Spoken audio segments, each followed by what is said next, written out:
in terms of the way we like to influence or be influenced. In fact, the way we like being influenced is often the way we'll influence others.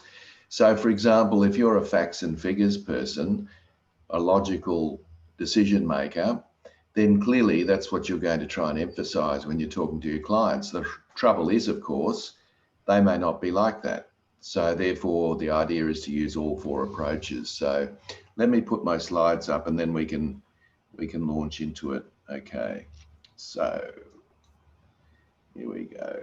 Where are we? Here we go. Now, I'll just blow that up if I can. Oh. All right, so now last time we spoke, I guess what we were trying to do 2 weeks ago was just really set the scene on some do's and don'ts around presenting and some of the key things that you need to think about. And obviously the idea is that in sessions 5 and 6, we'll get you to give a very brief presentation. So the idea is to just practice all the things that we've learned. So when we get together again around probably session 4, which is a little way off, I will sort of brief you on what's required. So it'll give you 2 weeks to get that together. Now, the whole idea of that would be to do something that you feel that you would be doing anyway. So the idea is that you're not reinventing something. It's a normal, in fact, the more practical the presentation, the better, because then we can really give you some feedback. And then I'll just ask people, to make some comments about what went well, perhaps what needed to be improved upon, and so forth. So we're going to look at influencing to get buy-in today, and we'll launch straight into that today. So I'm going to now for some of you who have done the Lunch and Learn series with me previously, some of this information you'd be aware of, and in fact, some of you would have done the influencing capabilities profile from last time anyway. So bear with me, but it's probably good to reinforce. Now, I'll just talk about what influence is. So, because when we use the word influence, it can mean a lot of things to a lot of different people. Does it mean being manipulative? What does it actually mean? So let me give you my definition of it. Then I'll share with you my framework, which I put together in a book I wrote in 2015 called the New Influencing Toolkit. So I want to share that with you and talk about the 4 influencing strategies. Now, the reason I want to talk about these is today I'm going to talk very much about them from a point of view of presenting. And then, of course, how you can improve your presentations by using all 4 approaches. So ultimately, that's what we intend to do in the next hour. Are there any questions, comments, observations that anyone's got before we launch into the topic? No, nothing at the moment, nothing. All good, thanks, Gab. Anyone else? Yep. All right, now I've got here on the screen, you can see that there are 4 people, and you can see that they're probably 4 people that you would know of, perhaps, historical figures, in other words. Would anyone like to suggest what they've all got in common?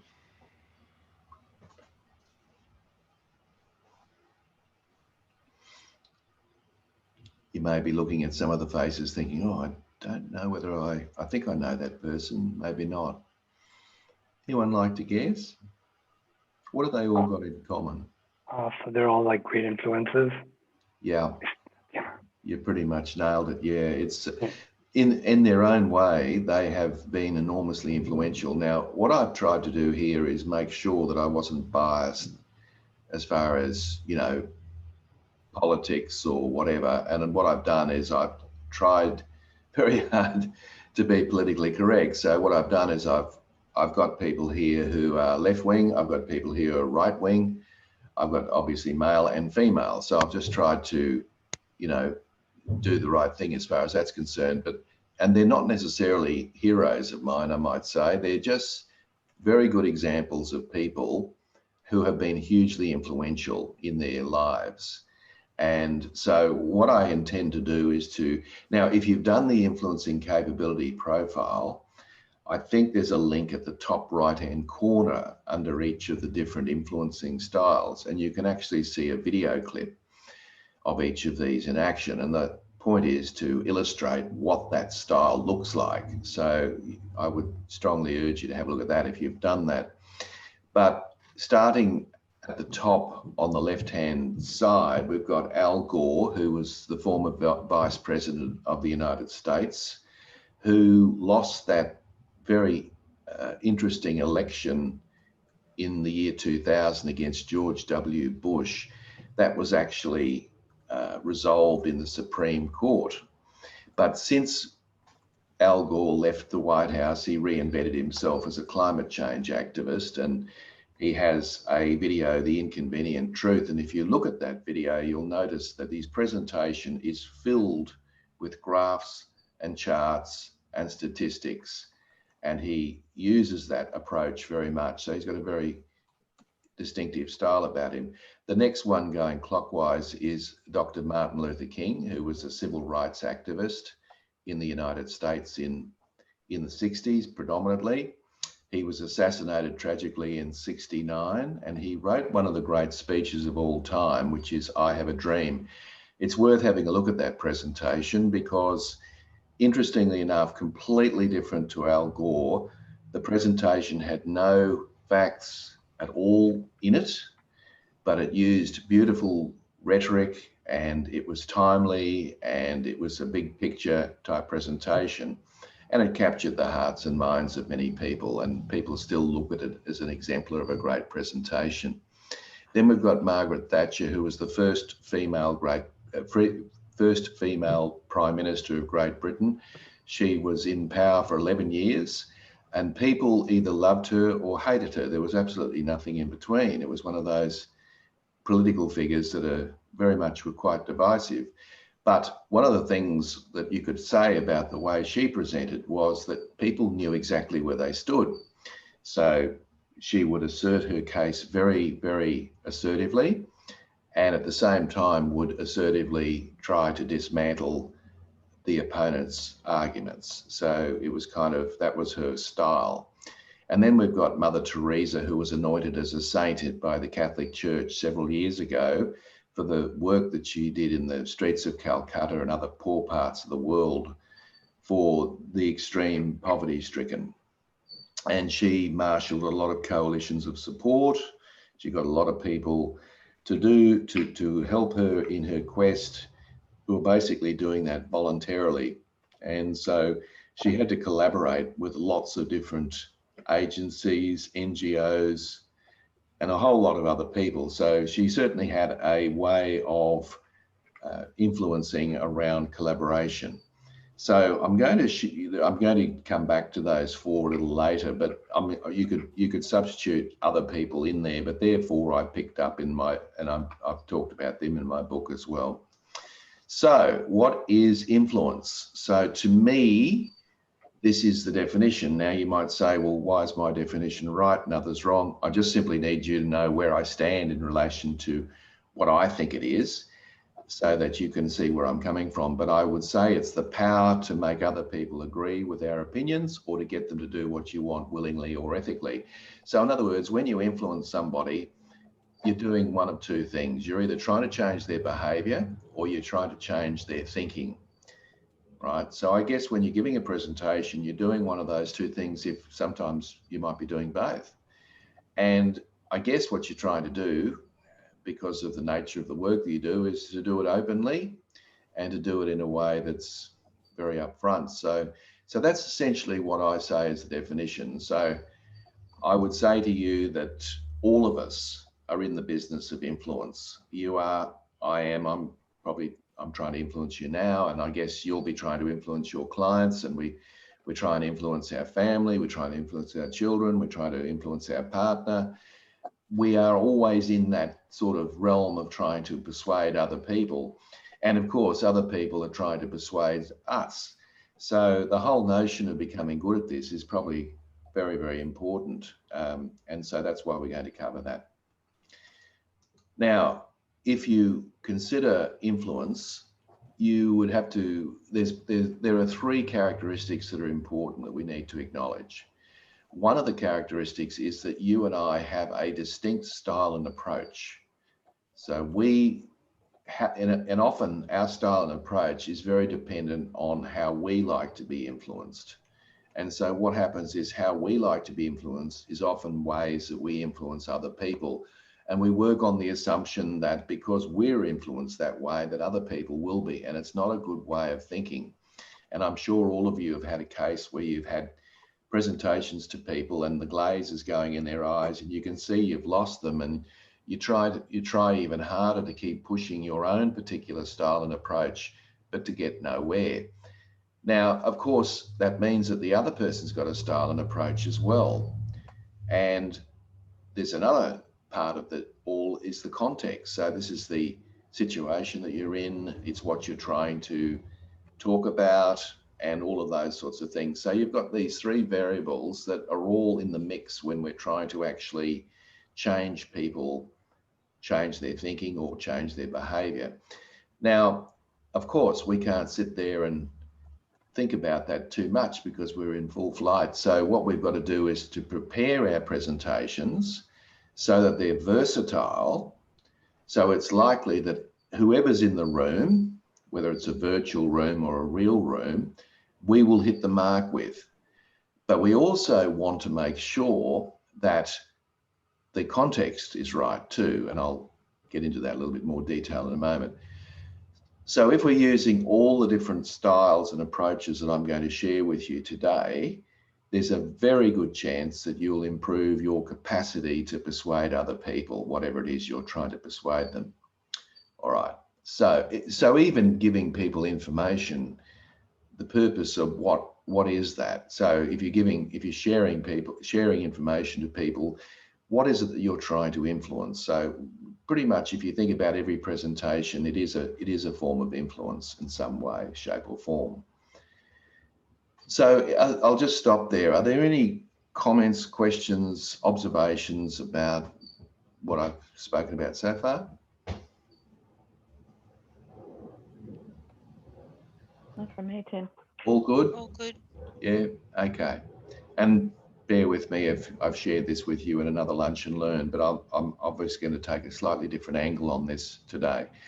So here's the profile that I put together, not the profile, the framework. So what happened was that I looked at what was out there about influence, and I found that at one end of the spectrum, there was information that was very salesy, as in it wasn't necessarily applicable to what we do.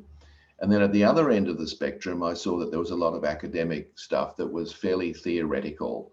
And I thought there's really a need for something in the middle. And so you can see that this is a typical 2x2 matrix, as often these things are. And you'll notice that up the top, we've got two styles, push and pull. Now, just to explain what push and pull mean, I'll put up this little graphic. You can see that push is pretty much around the driving and asserting a position. It's about, conveying information to other people. And you can see that there are two influencing strategies there, investigation and motivation, that use those. Now, the pull style is more around working with and through other people. So testing assumptions, checking, seeking information. You might say that aren't most presentations a push strategy or a push style, I should say? Perhaps, but what it means is that you've got to try to give people an opportunity at any presentation to be engaged in the presentation. I mean, if it's just one way, of course, it is a push style, but it's probably not going to be as effective as it would be if you got using both the push and the pull. So you've got calculation and collaboration there. Now, the other two that are interesting is on the left-hand side, you've got logical and emotional approaches. Let's have a look at what they mean. They're probably a little bit more straightforward. So people who are logical will tend to use facts and evidence and rationale, quite methodical in the way they go about what they do. And many of you, I'm sure, would be that way. I think we've even talked about this last time. I think there were a couple of you that suggested that was very much you. But then on the other hand, there are people who will be influenced by values. They'll be influenced by perceptions. They'll be influenced by feelings. And so what it means is that if we only use one of those two approaches in our presentation, we're going to end up alienating some people some of the time. So that's what I'm trying to say, that what we should be doing is in our presentations, when we're preparing, we need to incorporate investigation, motivation, calculation, and collaboration in the presentation. So all of those four things are completely involved. And of course, the rest, I'm going to show you how to do that today. But I just wanted to share with you what those four are like. Now, if you've done the profile, you will probably find you will have got a score for each of those four. So I might just stop there and ask some of you, if you haven't done it, don't worry, you don't need to have done it, but I know some of you did because I approved some and some of you did it last time. Would any of you like to just share what you learnt out of doing the profile and perhaps what the implications might be for you, the way you might go about influencing others with presentations? For me, Tim, I knew that I was an emotional person, like emotional style. So it just highlighted, absolutely, I am that, like just highlighted that. So to me, it means, well, to me, I need to develop the other styles so that as you've just alluded to, you're not alienating, the other 75% of the room. So for me, that was really quite interesting. Have you actually seen that in action, just in, I mean, you don't have to give me an exact example, but have you seen when you're dealing with someone that's quite logical that maybe it hasn't quite worked the way it could? Oh, absolutely. Absolutely. Look, yeah, absolutely. I always, and I know when we were thinking about doing a presentation, and I was thinking of some of the things that I've delivered. And sometimes you just see literally people you see them glaze over. They're like, oh, I don't care. This is too touchy-feely for me. Just give me the facts. And I've seen it. Like, it's so true because that's, that's who I am. And, that's how it rolls. That's right. And it's probably just hit home to you just doing the profile, as you say. And and I can help you with that. And we will talk about that in a moment. That's really interesting. Anybody else?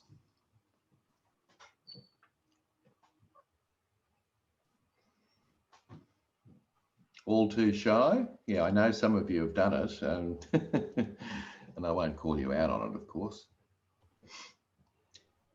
Well, let me ask a different question. How many of you found that you were more logical in your approach and perhaps you had the opposite challenge to what Gabrielle was talking about? Anyone? Mine actually, Tim, it's Cindy here. Mine was kind of, I found it kind of difficult to read and really get value out of the report because I look like I'm all over the place. maybe too much so. There's a certain amount of logic and calculation and investigation I use, but it's not consistently one way or the other. I'm kind of got from the report that I was really using an inconsistently varied approach. And I don't know if you have that impression of my results yourself or whether I'm just reading it wrong. I haven't had a chance to have a look, but I would imagine that that's actually a plus, because if you have got scores all over the place, in other words, it's not a very obvious style and approach that you're using, that's a good thing, because what that means, of course, is that it's much easier for you to be able to shift gears when you need to. And so that's good. And in fact, where any of you who had a very high obvious score, either in the individual strategies, those four, or in the logic, emotional approaches, or the push and the pull, you will find it more difficult and more challenging to shift because you're so committed to that particular style and approach. you see. So it's actually not a bad thing. It just means that you're very versatile and you probably do shift from, you know, you just subconsciously shift. You don't have to do it, you don't have to do it too consciously, because it's very, you know, it's easier for you to do. So probably that would be the key point out of it that would be useful, I would imagine, if you had those sort of scores. I think what's also very interesting for all of you that have done it, that is to have a look at, that one.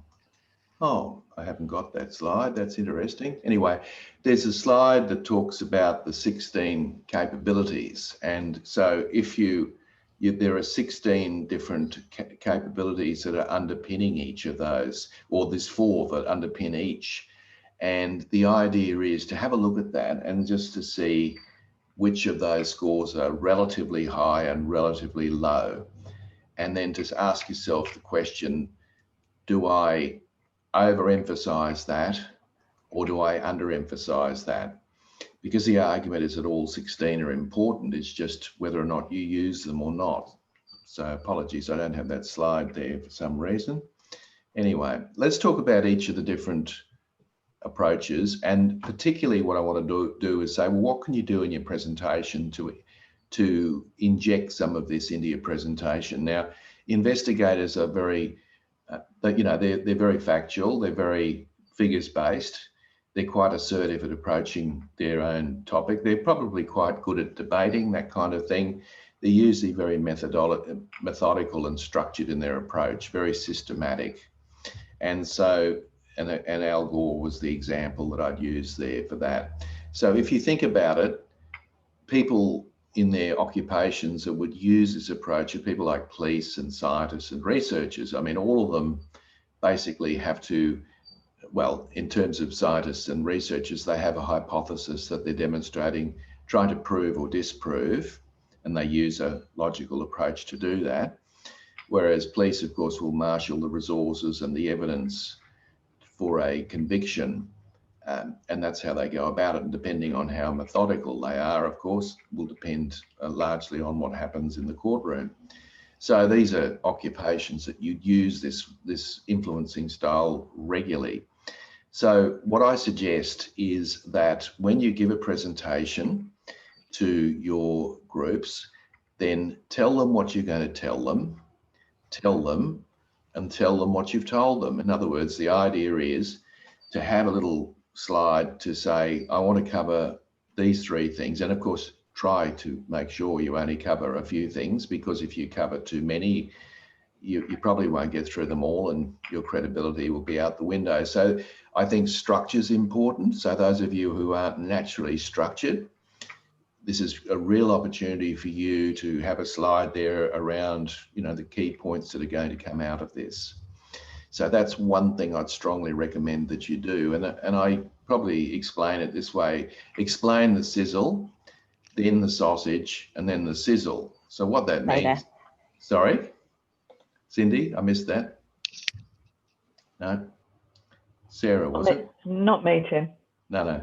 So the sizzle is what's the key message, right? Then obviously you can go through the data, if there's data there to go through, to demonstrate that, to underpin that key message, and then come back to the key message at the end. It's a little bit like my students at QUT when they're doing their MBA. I say to them, tell me what you're going to tell them in your first paragraph, tell me, and then tell me what you told me in your final paragraph is a good structure to use around that. So I think for investigation, you don't want to overdo it. And I know a couple of you mentioned that you do present a lot of data to your people, and you know, so that's not going to be a problem. The structured, the investigation part's going to be there. It's just part of what it is. Try not to overdo it, but I think, you know, or the other side of it is why are you showing me this? What's the key message in all of this for the person that you're presenting to? So those of you who are very strongly of the preference around logic, I mean, you would understand this, but for those of you that are not, help with your structure, get your structure right. So there's some tips for you on that. Now, with calculation, and this is one that I've had to learn. This is something I'm still working on for myself because I don't have a very high score in this. But the person that would exemplify this, as I might have alluded to before, was Margaret Thatcher. So what her style of presentation was is very strongly push forward her point of view. Some would say too strongly, but she'd push her point of view across. And then on the other hand, she'd talk about the weaknesses of the the situation or the opposition to her argument. So quite a strong arguer in Parliament around those sorts of things. So it's still a logical approach. And let me share with you how that impacts on your presentation. So first of all, salespeople, people who are financial advisors, these sorts of people will often talk up the advantages of an approach, and they will also talk down the disadvantages of not going down that road. So for example, several years ago, I walked past Harvey Norman's and there was a sign on the door saying 40% off all laptops. I thought, wow, I'm not really in the business of getting a laptop at the moment, but I'll go in and have a look, as you do. As soon as I got inside the door, there was another sign on the door saying, must purchase by the close of business today in order to get you 40%. So I didn't walk out with a laptop, but the point was that they were using calculation. They were showing me where the line in the sand was. And so how does this work for you in your presentations? Well, what I suggest is this, and it's usually a great thing at the end of the presentation as a great summary. So you say at the end, look, here are the advantages of doing X or Y or whatever it is. So you're actually talking about the advantages of what you're suggesting. Now, if you do that, then the person is left with the impression that there's some clear advantages. That's half the story. Now, the other side of it is you say, now, if you don't go down this road, here are some of the pitfalls, or here are some of the disadvantages. So you've kind of leveraged that. And school teachers, if we think about a teacher at school that we really respected, that's what they actually do. They let you know where the line in the sand is. So, if you don't step over the line, everything's fine. Of course, it's not quite done the same way when you're presenting, but ultimately what you're doing is you're giving people a clear pathway that this is how they should go about doing things. So what's the advantages and disadvantages? So the participants need to be very clear about the benefits. The other thing I would suggest for calculation is to talk in benefit language rather than technical language. So what is the benefits of this for the person? What's in it for them? Is it going to save them time? Is it going to give them better information on where their business is? What is the actual advantages of it? If you can talk in that language, then you're going to be basically connecting with the end user. And those of you who are very technically inclined, you have to step back and think, well, why am I sharing this with someone? What's the key benefit for them in this? So I think that's important. So they're the two logical ones. And then the ones that are the emotional approaches. So I've got Martin Luther King, the mindful motivator. These are people who talk about the big picture. So what they do is they link their presentation or what they're talking about to a bigger cause. So in your case, what that might be is the strategic direction of their organization or what they're attempting to do in that team, whatever it might be. The more you can link with what you're suggesting to the bigger picture, a broader narrative than just this is what it is, the better opportunity you've got to convince people that I can see the sense in what you're proposing. So if you think about a couple of occupations around that, entrepreneurs are a good example of that.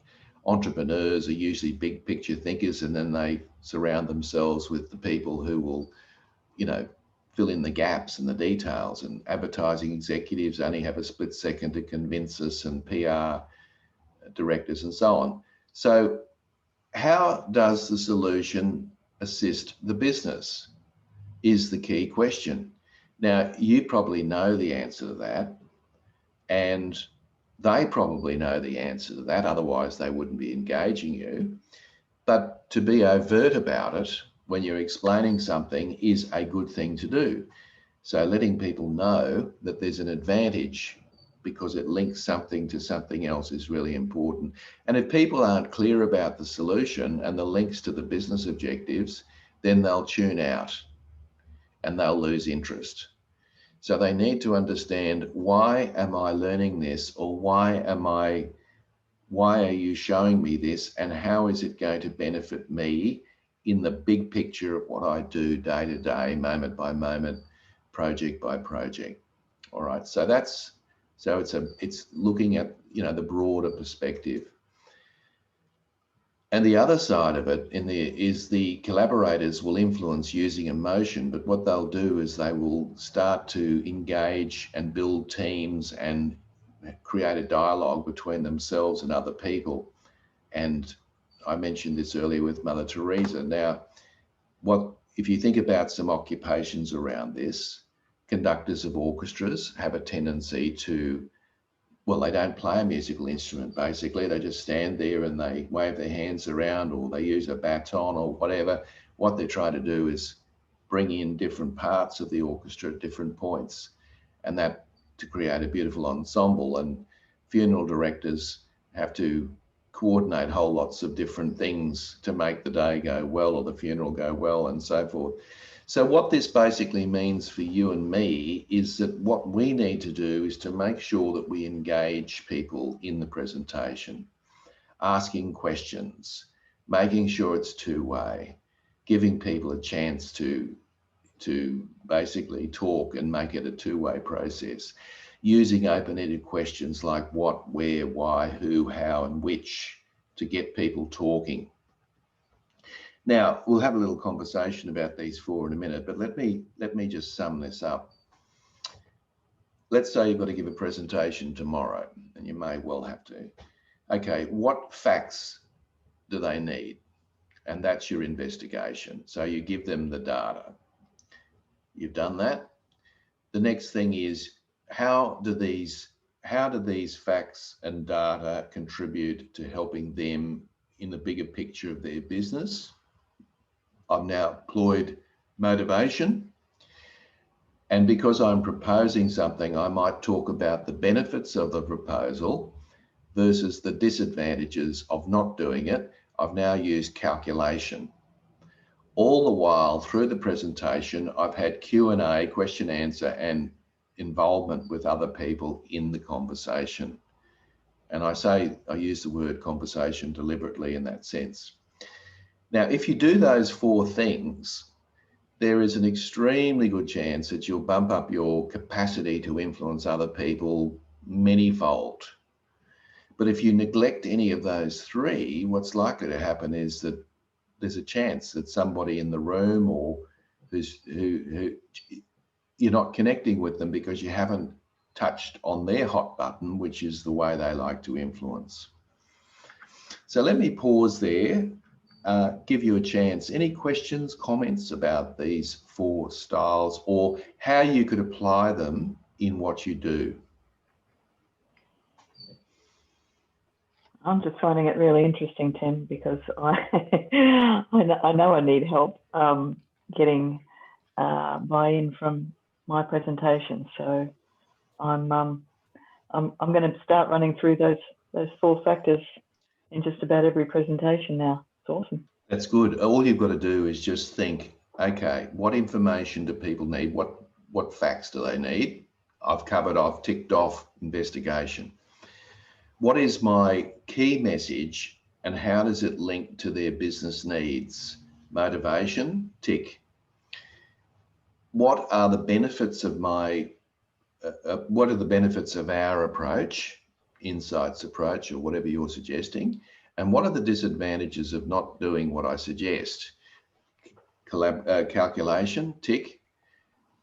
Have I built into my presentation an opportunity for people to feel comfortable contributing and asking questions, or have I got so many slides and such a lot of information that really, in which case, of course, it's not going to work. Tick, collaboration, done. That's all it is. It's simply a little framework for you to think about next time you have to present. So I'm pleased that makes sense. Anyone else?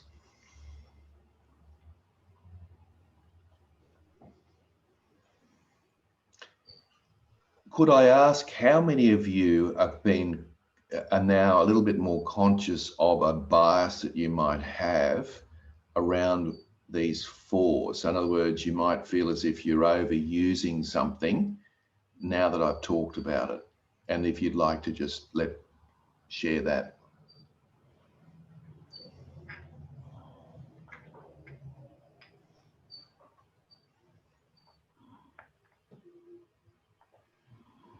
No?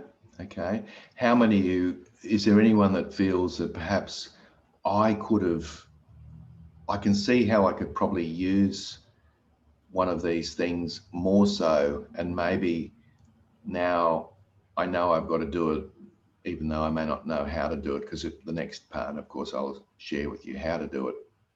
I think the questions and answers throughout the conversation is probably something that I'd like to work on. Yeah, good. I mean, sometimes you'll get, I often find that, people can be very quiet and reflective, and it doesn't necessarily mean that because they don't, respond to your questions that it's not necessarily a good presentation, but you've got to give people the opportunity, and you'll find that some presentations will have more involvement than others, and it could be the content matter, it could be the way you're feeling, it could be the way they're feeling, it could be the questions you ask. There's a whole range of things, but the main mindset to have is I'll make sure that I engage my audience. I'll give them opportunities to engage in my presentation every time I speak. And if you do that, that's the best you can do, because you can't control whether people answer or not. I mean, at the end of the day, if they don't answer, then they don't answer, and you just move on, and that's fine. It doesn't mean it hasn't gone well. Maybe they just might legitimately not have any questions, but you must give them that opportunity. So that's all that's important there. Tim, what's the real difference between calculation and motivation? Because they're kind of similar. Yes, calculation is the pros and cons. It's a very specific sort of, here are the benefits of what I'm suggesting, and here are here's the disadvantages if you don't do that. In other words, it's kind of leveraging them to see that it's better off to do. The benefits seem to outweigh the disadvantages. Whereas motivation is more, thank you for asking questions, because I don't know whether thinking back, I'm not sure I did explain that very well. Motivation is more around linking your proposal to the business needs of your clients. So in other words, it's giving them some clarity around what you're suggesting is linked directly to the needs of their business. Right. Okay, so it's a much broader concept. So I might say, for example, this links very well to a lot of the work that you do, as I understand it, with your clients, and just have to fill in the gaps about what that might be. Whereas calculation will be the advantages of using this approach that I'm suggesting is 1, 2, 3. If you don't decide to use it, then I guess you've got to recognize that there's going to be some pitfalls here, 1, 2, 3, whatever they might be. So it's sort of leveraging them to see that the benefits are outweighing the disadvantages, because while they're sitting there listening to you, they may not necessarily be able to be clear in their heads about the benefits versus the disadvantages of not doing it. So your job is to explain to them the benefits and the disadvantages. So I'll give you an example what I mean. If I'm using calculation, I might say to you, look, the benefits of using what I'm suggesting to you is that you'll bump up your chances of influencing more of your clients. That's the benefit. The disadvantage is if you don't use this approach, it's likely that from time to time you will overemphasize a style, and because you'll do that, you'll alienate one of your clients. That's calculation. But if I said to you that, if I use a different approach, now I'm going to use motivation. If I said to you that the reason I'm showing you this information today is that many of you have to give presentations, and because you have to give presentations, getting good at that makes perfect sense. So it's motivation. So it's just a bigger picture thing about why are we learning this, basically, is the question. And more specifically tailored to the person who's listening and what their interests might be. Correct. And if you look very carefully, you'll know whether you've hit the mark because their eyes will light up. And they just can't help themselves. It's a physiological reaction that their eyes will light up because the light bulbs have gone on. They can see the benefit of learning that. This is where it's interesting. I believe you know what the benefit is for them. But the thing is, have you communicated that benefit to them? Because if you haven't, then maybe they haven't connected the dots. It's just another thing I've got to look towards. They've got a million balls in the air and then here comes another one.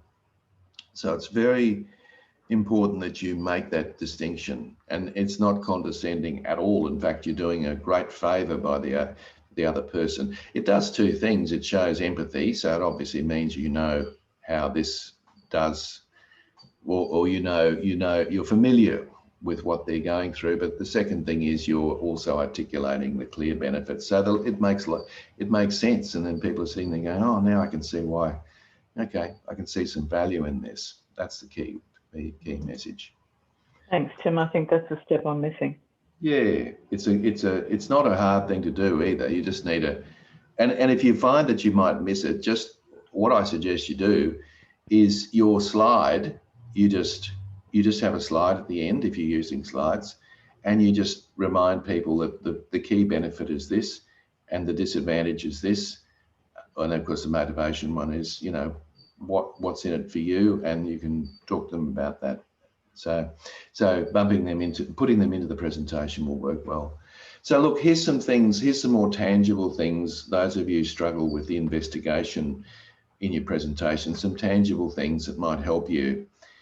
Using third-party endorsement works really well. Now, how does that work for you? Well, if you don't have to mention the client's name, but if you've had a win with another client and you're talking to a client, you can talk to them about the experiences of another client without mentioning names or anything. You can talk about what feedback you got from them. And that adds some credibility to what you're doing, as long as you're not making it up, of course. Most people know if you are, but so it adds that sort of third-party endorsement. So it's not just me saying this is good. We've got other people who have indicated that they think it's good for this reason. That's what I do when I have a book. You turn to the back cover and you read the testimonial, and somebody who might be quite respected will say nice things about the book. Otherwise you wouldn't put it on the back cover. And then they think, oh, okay, that might be worth reading. So that's that. Obviously, structure your presentation. Tell them what you're going to tell them, and tell them what you've told them. Provide evidence, just enough evidence to support your claim, but no more. And then one thing and I'm sure many of you would be familiar with this, and I know that there's some of you who use a lot of data in your presentation. Process maps are great because process maps can show the different steps involved in decisions and all the rest of it. Can be quite helpful as long as it's not too complex, because it can show you where the decision-making points are and so forth. So a process map could actually work quite well, and there's a very simple one on your screen there. So it helps just to give people an idea of where they are in the journey. All of those things help. There are many other things, but that's some things that you could use. For calculation, what I strongly recommend is you can use a cost-benefit analysis, as in if the benefits are outweighing the costs, then it's obviously a good thing. And of course, if the costs outweigh the benefits, it's obviously not such a good thing. But I think sometimes trying to talk about costs and benefits is really talking the language of your clients in many respects. The other thing you might like to try is a force field analysis, which is simply something that Kurt Lewin designed, which is a line down the center of the page. On the left-hand side, these are all the driving forces, or you can call them whatever you like. These are all the positives. And on the right-hand side are all the restraining forces, all the things stopping that moving. That can actually be a very good thing to do individually as well, just working it out in your head. And well, what's stronger here? Is it the driving forces or the restraining forces? And is there anything I can do to change those? So that can work quite well. And an after-action review could be very simple, where you could actually say to the clients, well, tell us what worked well when you implemented X. And they might, hopefully they'll say something good. And then you say, well, what didn't work so well? And then listen to what they say and say, okay, so what are the key messages that we can take back to learn from what you just said? So that just 3 simple questions can work really well. So these are calculation strategies that you can use. As I said to you, this is one that I still work on. It's not I'm very conscious that because it's low on my influencing capability profile, I've got to work at it. What about motivation? So the key questions you could ask is, how does this solution benefit the business? Now, hopefully you can answer that. That's the key question that you're trying to answer. But of course, you want them to be able to answer that too, because if they can answer that, they're going to see the value in listening to what you've got to say and why it's important. What are the strategic drivers of the business? So whatever the client's strategic drivers are, how can you link what you're doing or what you're suggesting or what you're presenting to those key drivers? How does it address the issues such as convenience, time, profit, ease of use? These are key things. How can I make things convenient? And maybe it can't be, so you don't go there. But how can I reduce the time? How can I increase the profit? How can this proposal be easy to apply? So think like that, because ultimately we're all interested in those things. And so if you can think like that, then you're going to do a good job in presenting the benefits. If you're collaborating with people, you can use a number of things. I think the most important one is to ask questions, stop at different times, pause, and allow people to ask questions. And then when they have responded, try to use active listening and paraphrasing. We'll do a bit more on that next time round, next session, but it's a good thing to do to let them know you've listened to them. And the beginning with the end of the mind is what Stephen Covey talked about in the 7 Habits of Highly Effective People, where he basically, this is where we're trying to go in the presentation. And so you let people know up front, this is where I'm trying to go. I need you to help me to get to that point. So I wanted to work with you, collaborate with you to get to that point. And those sort of things can work really, really well. Any questions, comments? Not from me, all good. All good, makes sense. Or is it too theoretical? Are you getting the idea how you might inject some of this stuff into what you do? Because, I'm convinced. No, definitely. It's I actually have a presentation that I have to do for university at the moment. Okay. But it's very different because I do online uni. It's Yes. a pre-recorded sort of thing, so I don't get the opportunity to ask the audience anything. So yeah, it's all sort of new to me, and it's good to take in. Good, good. One of the things I suggest, Emil, is what you could possibly do.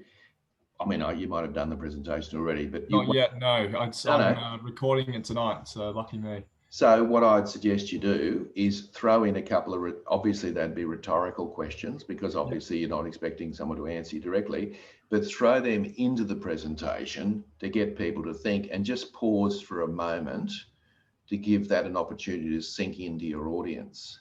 Okay. And that's collaboration, because you're actually you're engaging them, not so much verbally but mentally. Yeah, exactly. Because at the moment it sort of sounds like I was reading through a bit of my content, and it also sounds like a speech rather than a presentation. Yes. But yeah, like it's a little bit hard when you're recording it and sending it in. But yeah, no, I'll definitely try that. Yeah. So what are the facts that people need to know? What is the big picture rationale for my presentation? What are the benefits versus the disadvantages of what I'm proposing? And throw in some rhetorical questions. And that's essentially, if you do those 4 things, you've covered the 4 influencing styles and approaches. Okay, cool. No problems. No worries. So folks, and look, Emil probably stole that thunder from everybody. That I guess my point is, the next time any of you have got a presentation to give, just be mindful of those 4 things. Just think, okay, have I covered all 4 of these things? Or am I too biased towards one and not another? And how can I incorporate that in my presentation? So if you think about it, last time we met, we talked about some of the do's and don'ts. And today we're talking about pretty much around how you shape your content. Next time we meet, what we're going to be doing is talking about the interpersonal stuff, the engagement online and the engagement face-to-face, and how you can improve that. So we're going to do all that next time. And then I think session 4, we've got PowerPoint do's and don'ts.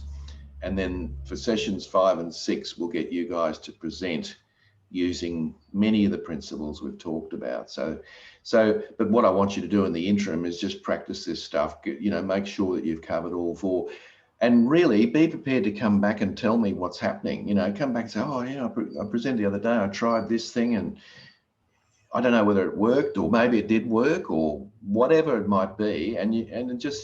Because the more you share with your colleagues here, the more we'll all learn. And that's essentially the message here. So the practical homework, just apply the 4 styles. Any other questions, folks? Any comments, observations? No, it's good. I really found today really interesting. Thank you. No, pleasure. So look, it's a fair way off to Unit 5 and 6, but remember, because of the number of people we've got, we'd only be talking a 5-minute presentation online here. It's going to be and I don't want you to go out of your way. I want you to perhaps present part of what you would be presenting somewhere else, or look, anything really, it doesn't matter. But I don't want you to sort of, make this a labor intensive thing. I just want you to find something maybe you have to present, or you haven't presented, or you have presented, but you want to just beef it up a bit and present it to the group to just try some of these things. So next time we meet, 2 weeks, it'll be building relationships and engaging online. So thanks everyone. Thank you for tuning in, and good luck with your presentations, and we'll catch up in a fortnight. So thanks everyone. Cheers. Thanks so much, Tim. Take care. Thank you. Thank you. You.